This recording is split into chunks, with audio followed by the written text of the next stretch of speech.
يا مساء الخيرات. يا مساء الخيرات. يعني بما اننا لسه قبل المغرب اهو.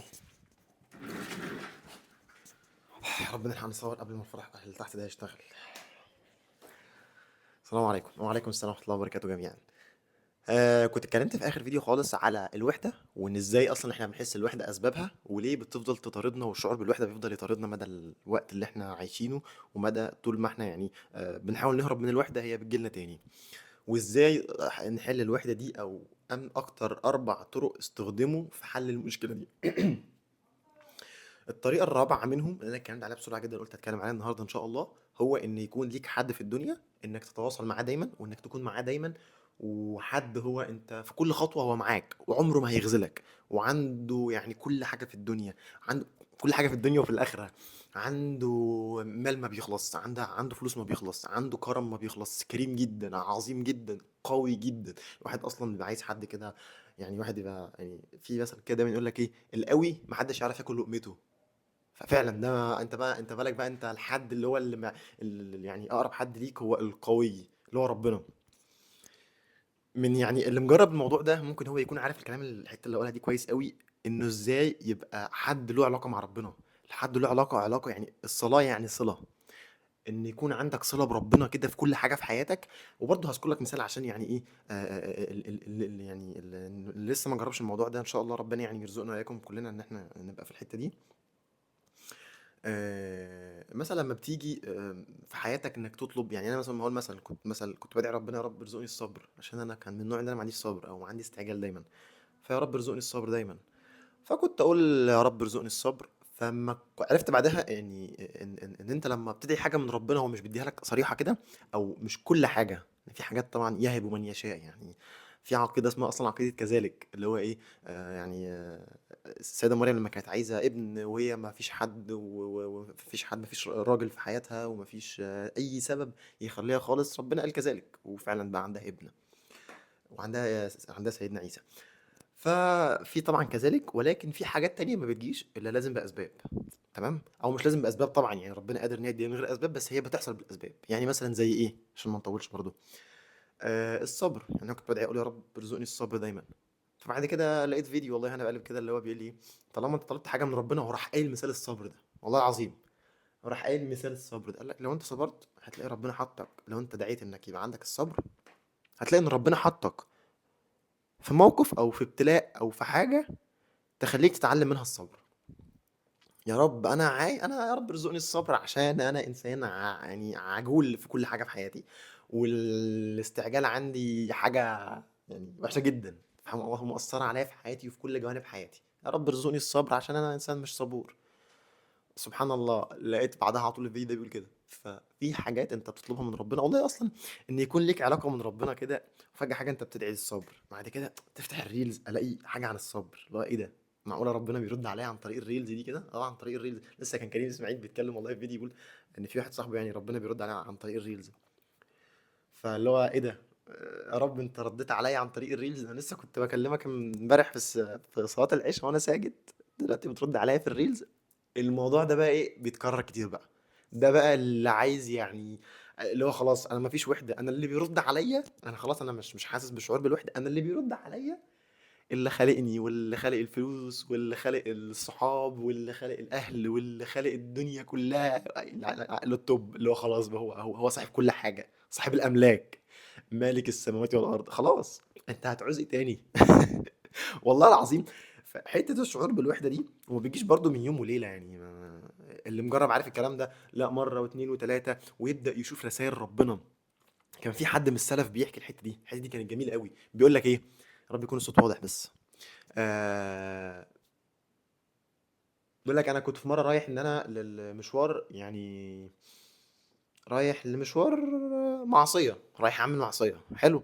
فوانا ماشي في الطريق لقيت راجل اللي هو مع الحمار وسايقه، عمال بيقول له ما تروحش يا حمار، ما تروحش يا حمار. الراجل بيكلم الحمار، وسبحان الله ما قالوش الكلمه ما تروحش يا حمار دي الا لما الراجل اللي هو كان رايح يعمل معصيه لحد من السلف اللي كان بيحكي ده كان معدي من جنبه. فدي مش صدفه، دي اشاره من ربنا، ربنا باعت لك حاجه، يا ابني يا ابني ما تروحش يا حمار. اسمع الكلام ده كده، يقول لك وفعلا والله سمعتها وما راحش.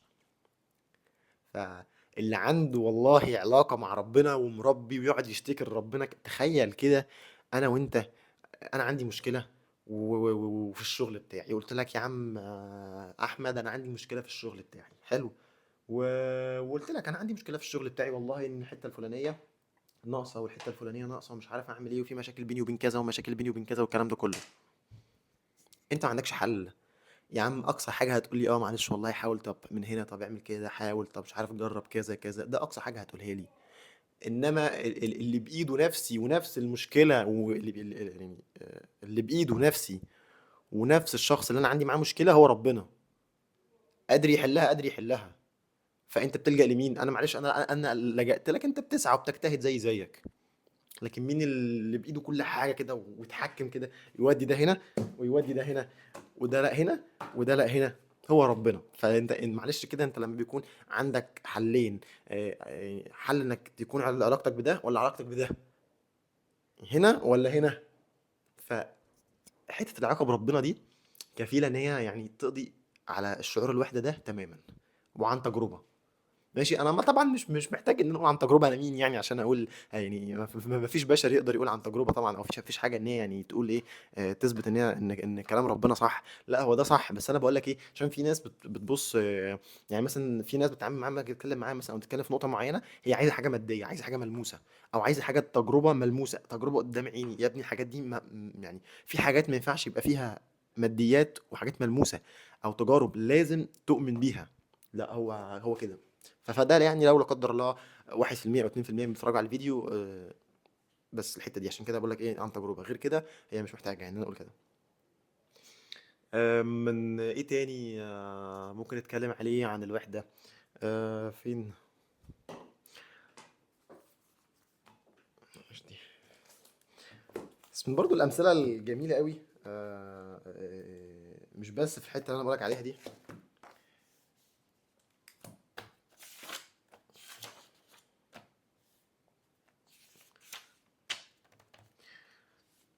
بقول لك انك تبقى دايما دماغك منشغله بالله، التفكير في الله، شويه يعدي عليك قصه سيدنا ابراهيم، شويه يعدي عليك قصه سيدنا يوسف، شويه موقف البيعه، شويه تنظر للدنيا والخلق. يعني اللي هو كلما تعرفت على الله ايكوال بيساوي كده اشتغلت به، اللي هو انت كل ما اما يعني بتبص لكل حاجه في حياتك كده. انا علاقتي بربنا مثلا يا عم دعيت ان انا يا رب ارزقني بموبايل، يا رب انا عايز موبايل، انا ما عنديش موبايل، هو طبعا اللي قادر يرزقني ب 500 موبايل، ما عنديش موبايل، والله تلاقي مش عارف، افضل ادعي ربنا يا رب انا عايز موبايل. يعني اني كان في حد من السلف الصالح بيقول ايه، اني لاسال الله في علف حماري وفي شسع علي، وهو في شسع علي. فانت احنا محتاجين ان احنا نسال ربنا في كل حاجه، دي خلاص امر مفروغ منه يعني.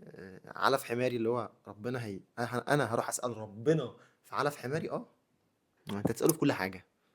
فانا المهم يعني انا ادعي ربنا بالموبايل. طب انا مش عارف اجيب موبايل دلوقتي، طب انا مش انا هو اللي هيجيب لي الموبايل ده. فاقعد بقى ادعي بقى ربنا بقى، هلاقيه فجاه حاجه كده يعني، مش لازم تتحقق، هو مش لازم تتحقق اللي هو مثلا تدعي النهارده تيجي بكره، لا، بس انت بتدعي ربنا عشان هو قال لك ادعيه. والله جت، الحمد لله يا رب، نعمة على نعمة. ما جاتش، الحمد لله يا رب ان انت منعتني، عشان المنع بتاعك ده هو قمة العطاء.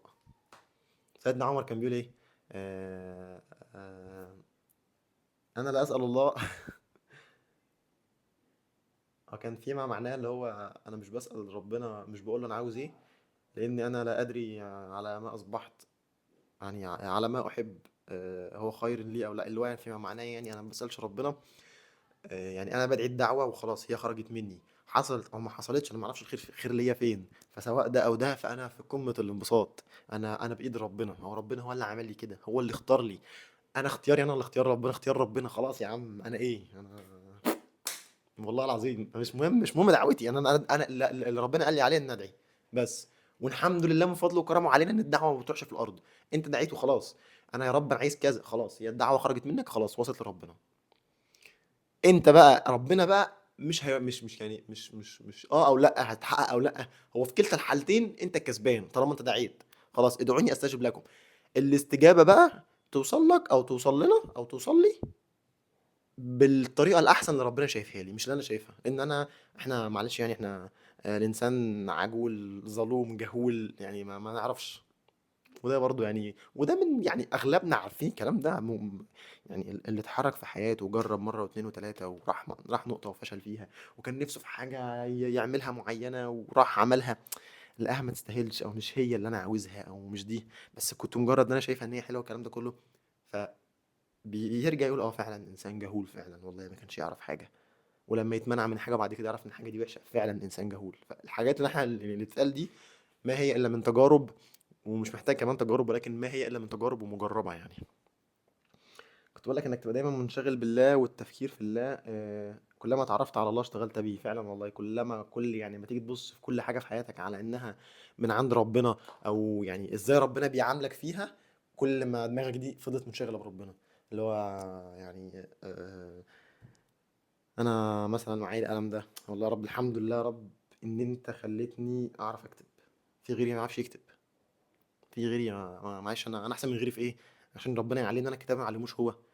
في ناس بتوصل له وعندها أمية.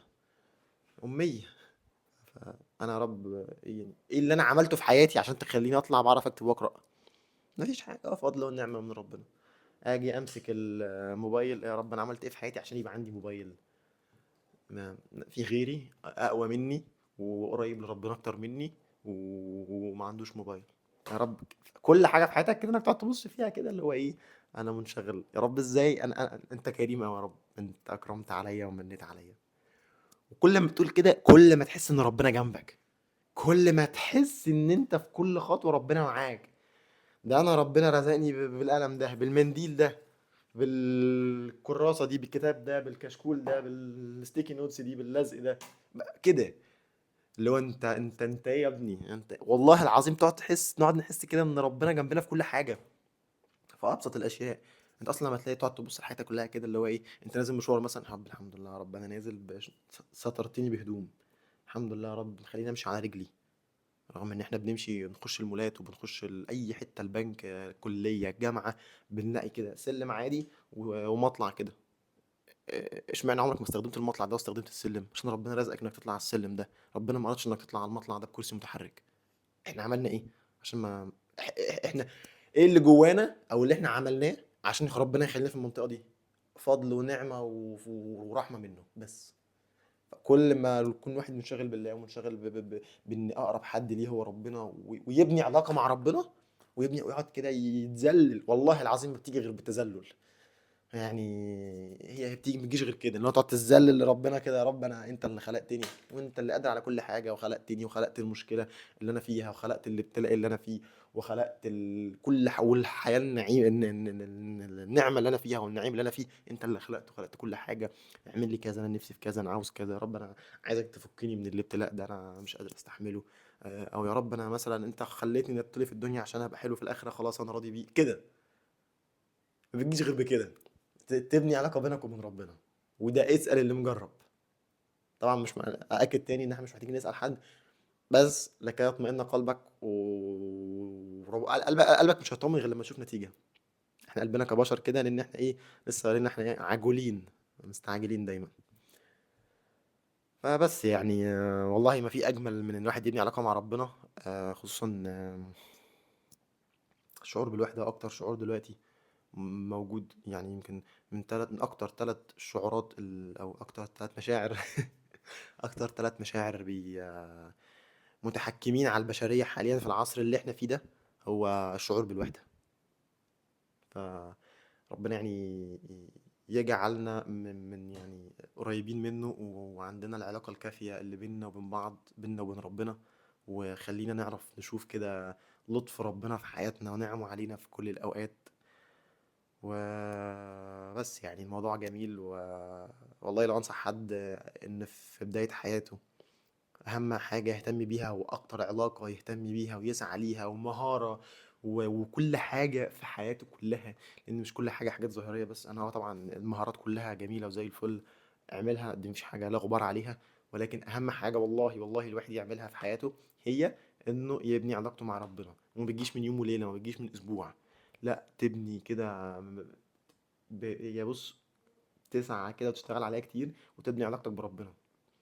تتعلم ازاي تسمع عن ربنا، تتعلم اسماء وصفاته، تتعلم تقرا قران وتحفظه وتقرا حديث وتتعلم كده وتقرب لربنا كده. اللي هو انا عايز اعرف، انا عايز افهم، انا عايز ابني علاقتي معاك يا ربنا. العلاقه الوحيده اللي ما بتخسرش، والله العظيم العلاقه الوحيده اللي ما فيهاش خساره ابدا، التجاره الوحيده اللي ما فيهاش خساره ابدا. وده بقى يعني بص، لا والله العظيم لو هنصح حد، لو جه حد قال لي كده انا عايز نصيحه في بدايتي في العشرينات، هي ابني علاقتك مع ربنا.